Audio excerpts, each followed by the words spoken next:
tuntui kyllä semmoista pakottavaa tunnetta tuntui selässäkin, mikä on semmoinen, käsiin saa joskus juoksee kovaa tuntua, mutta nyt sain jalkojen lisäksi, käsien lisäksi myös selkään, niin se oli uusi tunne ja kun mun mielestä on semmoinen, mikä ihan sama mikä sun urheilulaji on, niin jokaisen urheilijan pitää silloin tällöin käydä hakea happoja niin kuin tosta saa.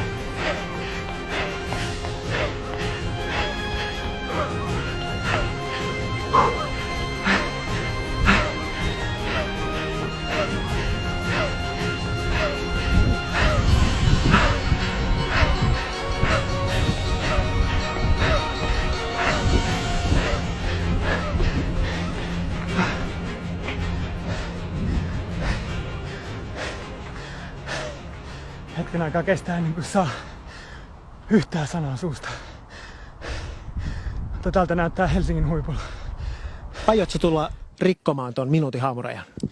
Kyllä vähän jäi hampaankoloon, eli joutuu ehkä vähän reenaamaan, että meni talle sen haamurajan.